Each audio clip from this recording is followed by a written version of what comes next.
सर्दी, खांसी और जुकाम के 3 फायदे।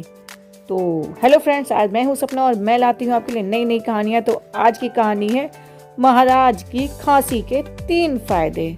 सर्दियों का मौसम था। मौसम की मार विजयनगर की प्रजा पर जुकाम के रूप में झेल रही थी। राजकृष्ण राय भी इस बीमारी से बच ना सके और उन्हें भी जुकाम हो गया। नाक बहने के साथ साथ खांसी का भी बहुत बुरा हाल था। राजवैद्य बुलाए गए। राजवैद्य के महाराज को औषधि दी और परहेज करने का कुछ परामर्श दिया। अचार, दही, खट्टे पदार्थ से महाराज को मनाही की और ये सब खाने को मना किया, किंतु महाराज कहाँ मानने वाले थे।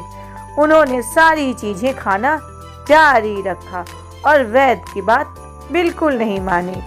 अब महाराज को कौन समझाता कि ये सब चीजें आपको नुकसान देंगी, पर महाराज तो किसी की सुनने वाले नहीं थे। सब निवेदन करके हार चुके थे, किंतु राजा ने किसी की एक भी ना सुनी। इसी कारण उनकी तबीयत दिन ब दिन खराब होती गई।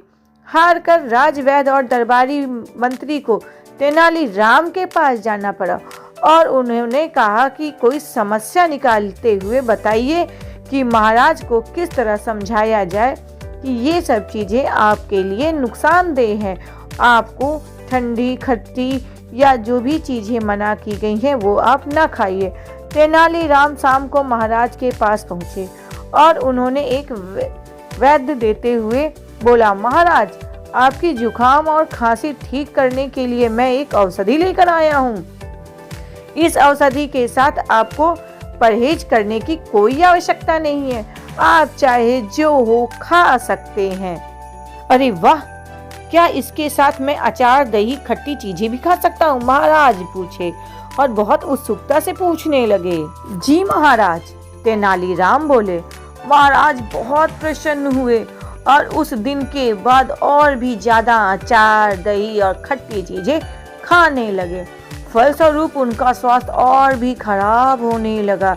एक सप्ताह बाद जब तेनालीराम उनके पास आए और पूछे कि हाल चाल आपका कैसा है, महाराज आपकी तबीयत कैसी है, तो वह बोले, तेनाली, हमारा स्वास्थ्य तो अब पहले से भी अधिक खराब हो गया है।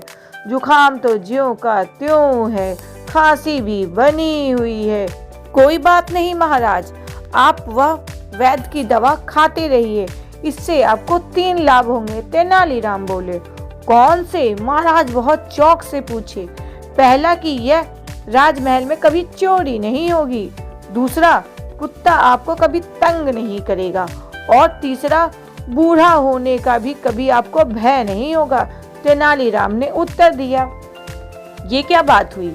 हमारे जुकाम और खांसी से चोर और कुत्ते और बुढ़ापे का क्या संबंध है? महाराज पूछे, यदि आप यूं ही खट्टी चीजें खाते रहेंगे तो रात दिन खांसते रहेंगे।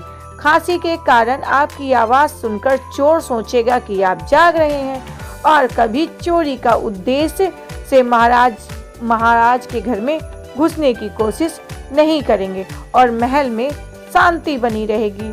और तेनालीराम मुस्कुराते हुए इस बात का जवाब दिए। और कुत्ते क्यों हमें तंग नहीं करेंगे? महाराज ने बड़ा चौंक कर पूछा। जुकाम खांसी से आपका स्वास्थ्य लगातार गिरता रहेगा, जिसके कारण आप इतने कमजोर हो जाएंगे कि बिना लाठी के नहीं चल पाएंगे। जब कुत्ता आपके पास लाठी देखेगा तो वह डर के मारे आपके पास कभी नहीं भटकेगा। और बुढ़ापा होने का क्या भय है? तुम्हारा इससे क्या मतलब है? महाराज बड़े चौंक से पूछे। महाराज, आप हमेशा बीमार रहेंगे तो कभी बूढ़े होने को भी नहीं सोचेंगे और आप युवा अवस्था में ही मर जाएंगे, इसीलिए कभी आपको बूढ़ा होने का भी भय नहीं रहेगा। तेनालीराम ने हंसकर जवाब दिया। टेढ़े तरीके से महाराज को वास्तविकता का दर्पण दिखाते हुए तेनालीराम बोले, इसीलिए महाराज मेरा कहना मानिए, कुछ दिनों तक अचार, दही, खट्टी चीजों का परहेज कर दीजिए, किनारे रख दीजिए। स्वास्थ्य होने के बाद आप फिर जो मन आए वो खा लीजिएगा। कृष्णदेव राय तेनालीराम की बात अच्छे से समझ गए और खट्टी चीज़ें, ठंडी चीज़ों को परहेज कर लिया और फिर महाराज कुछ ही दिन में स्वस्थ हो गए।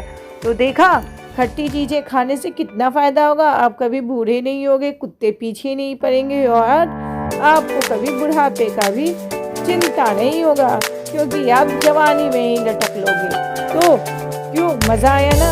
अगर कहानी जरा से भी अच्छी लगी हो तो प्लीज़ लाइक कमेंट ज़रूर कर दीजिएगा प्लीज़, और एक सब्सक्राइब